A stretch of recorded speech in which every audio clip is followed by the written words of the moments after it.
Hi, I'm Carrie. What am I doing? Driving about an hour each way to pick up my WineLibrary.com orders. Why do I do this? Because I happen to live in Minnesota, which is one of the states you can't ship to. So I have them shipped into Wisconsin and I pick them up over there. And it's still worth it because the deals are that good. And because I just love Gary V. And I want Wine Library TV to keep going. So I drive.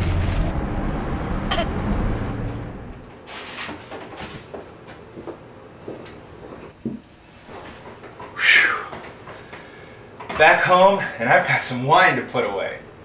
And with that, you're watching Wine Library TV with your host, Gary Vaynerchuk.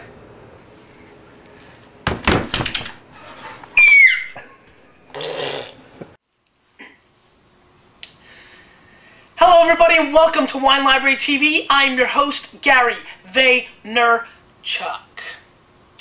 No football talk today at all. Banned from the forums, from the comments, from anywhere.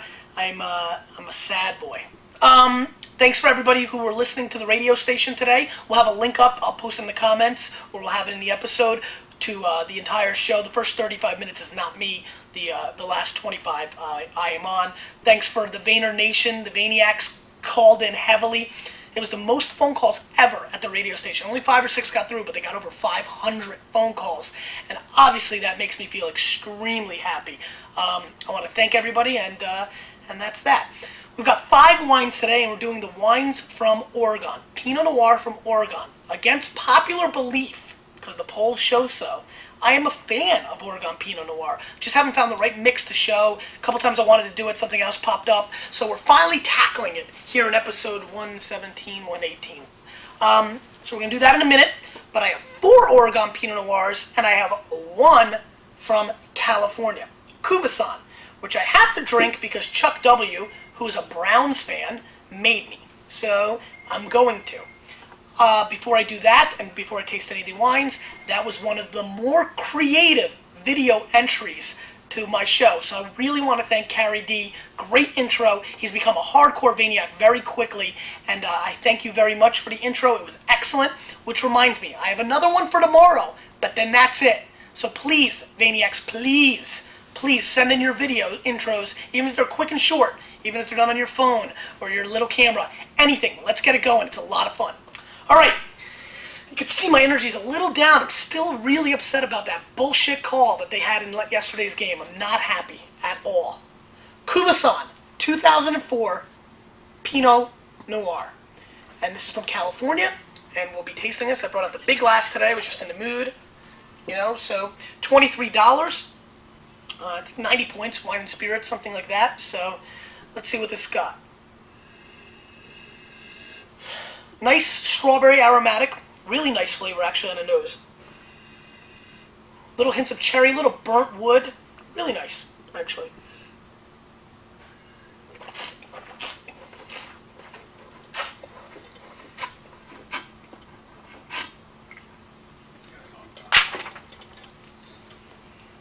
Nice balance, nice complexity.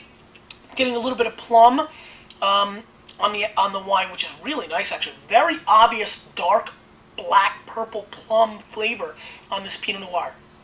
Really obvious, very heavy plum. By far the most I've ever tasted any wine in Wine Library TV. Has a little bit of a like a dust flavor on the palate. I'm getting a little bit of like a room you've gone into, and it's got a lot of dust in the room. It's doing a little bit of that to my palate. Very dry Pinot Noir. Nice wine, $23. I'm going to score this wine 89 points, which is a solid score for a Pinot Noir. I like this wine. Aromatically solid. I mean, it's just not doing anything extremely good. It's just good, and you know, and so that's kind of, you know, disappointing. It gets a couple extra points for having such a great flavor profile. The plum is quite exceptional. At $23, I would probably say it's a pass given the score. But you know what? This is definitely not a wine that you should throw out of your cellar. So let's move on. Rexel 2005 Oregon Pinot Noir, $16. Huge name. Paul Hart, the proprietor of Rexel, has been making. This has just been an amazing project. It's been one of the more famous Oregon Pinots if I'm rewinding my mind back properly, it definitely was one of the first 2 or 3 Pinot Noirs from Oregon we ever carried here, back when we were shoppers, discount, liquors. So, you know, it's definitely got a soft spot in my heart. It's a very well-priced wine. It's got nice color, darker than the Cuvasson.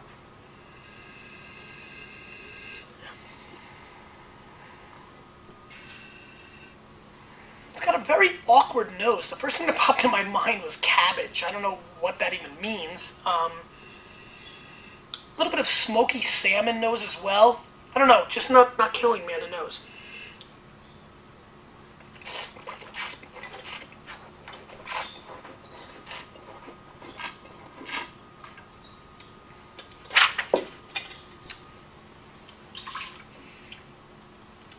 This is a light Pinot Noir, and given the color, I was expecting a little bit more body. Getting a little bit of black pepper, getting a little bit of blueberry, little blueberry pie. Maybe even a little bit of a mushroom aspect, which is quite interesting, like a porcino. You know, kind of like. Actually, what kind of mushroom am I looking for here? I don't know. It's got more of a mushroomy fungus smell than more so than a truffle smell. Porcini mushrooms maybe. Finished a little bit soft. Just, I don't know, just I'm trying to give you more descriptions instead of just bashing this wine outright. But I'm probably going to go with 86 points. I mean, this is definitely not worthwhile in buying it, and that's bad for us because we have a good amount of it. All right, King Estate 2004 Pinot Noir. King Estate, another very world-famous Oregon Pinot Noir. It's great to have the classics here. This is a wine that we've carried for a long time. This is now $19 retail, and I'm a big fan of King Estate normally. This is the 04 vintage, right? So let's see what's going on. They've got a nice color, nice golden kind of, you know, rounded edges of the cherry. It's kind of nice strawberry color, really nice. Not getting much from the nose. These wines have been open for, well, we're late today, about three and a half hours, so I would have expected a little bit more aromatic versatility out of this wine, but I'm not getting it.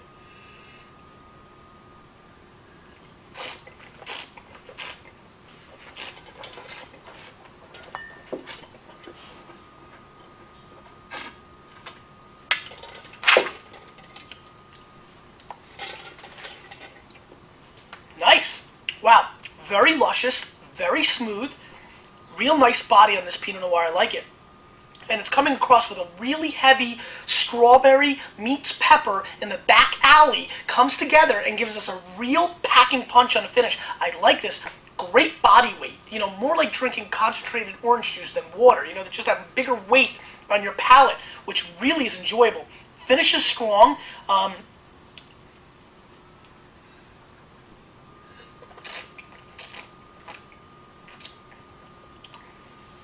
It's got a little bit of almost like a tartness, like a sweet tart. You know how you get the sweetness, but there's a little bit of tartness as well. I'm really getting this on this wine.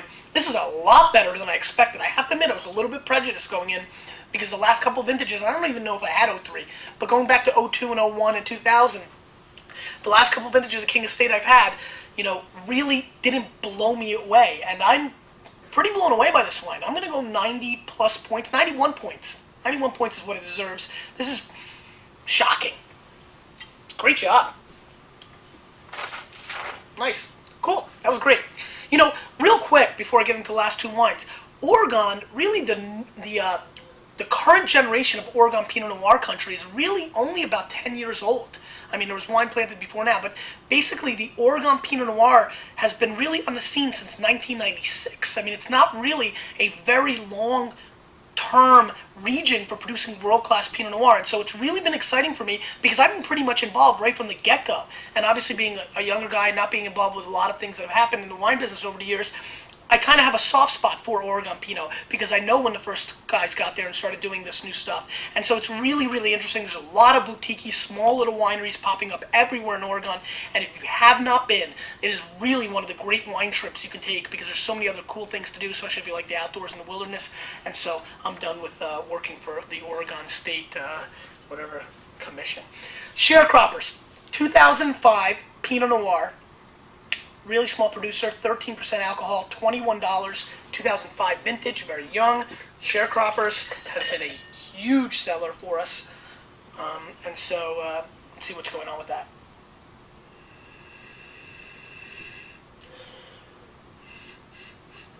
Nice, interesting. It's got a little bit of a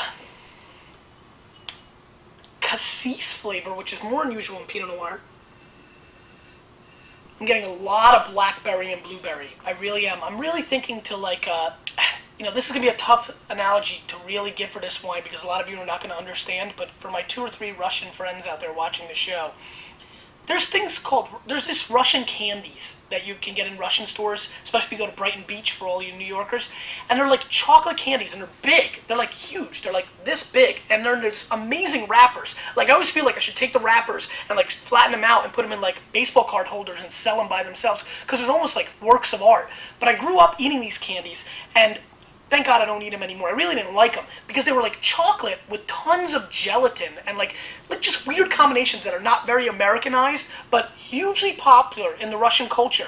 Well, anyway, a lot of times I would not want to eat the chocolate, which, you know, I know a lot of the viewers out there don't know why, and I would scrape off the top layer of like the gelatin, and a lot of times it would be blackberry or blueberry, just very common flavors, and that's exactly what this tastes like. And so as I was racing through my mind as I tasted it, I didn't know if I should share that story because it's so obsolete. But if you ever have a chance to walk into a Russian store in Brighton Beach, look for the one with the bear on it, and not, yeah, a bear on it, or with the little girl. It's like weird stuff. I mean, crazy stuff. You get a little freaked out. But take that candy, unwrap it, and slice off the top layer. Eat that, and then you'll know exactly what the Sharecroppers is bringing to the table. Yeah, it's crazy. It's wild for me. And a lot of times when you describe wine, you should describe wine. As a matter of fact, anybody who's got a really cool description of wine that really relates specifically to them, like when you got punched in the eye in the Sandlot, when you landed on some rock, and that's exactly what it tastes like. I'd love to know the wine and the exact personal description. So add that in this comments, because you know what? 40 comments is just not doing it for me. So, anyway.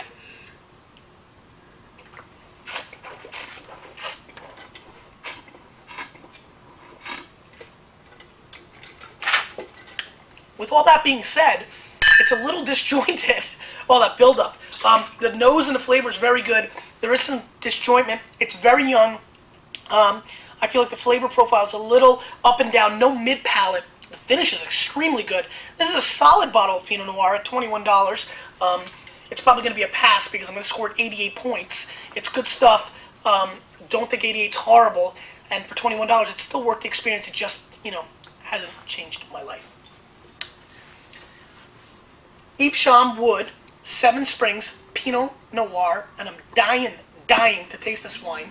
It is a 2004 vintage, and the reason I am is because Alan Meadows, and you've heard us refer to him many times when we do Burgundy, scored this 91 points. He's scoring New World Pinot Noir as well.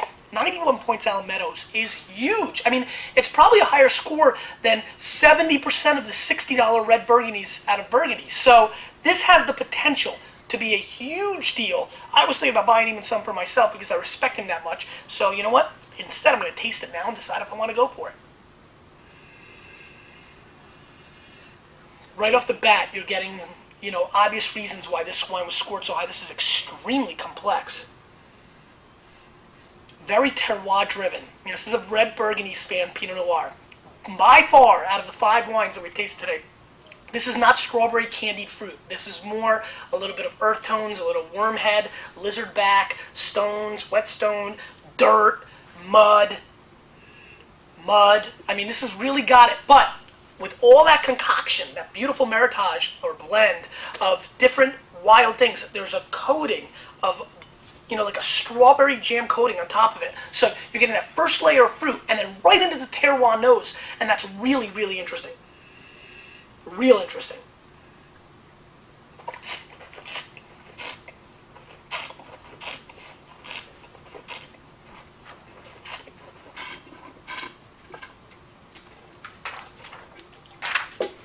Big wine. 13% alcohol. I'm feeling a little bit more. You know,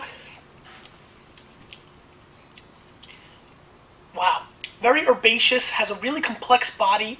It's really kind of, it's got almost like a licorice aspect, a little bit of mint. It's very, very complex.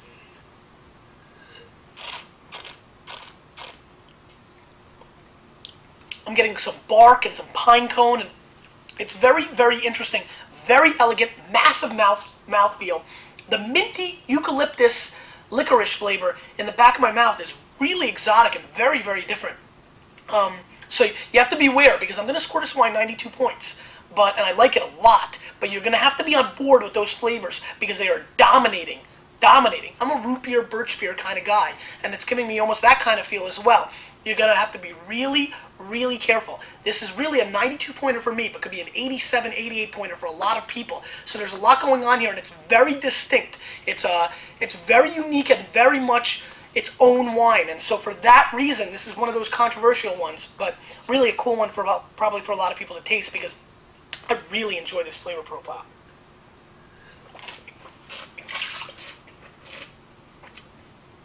Yeah, it's very flowery as well, and I like that. Yes, I'm on fire. Joe, questions.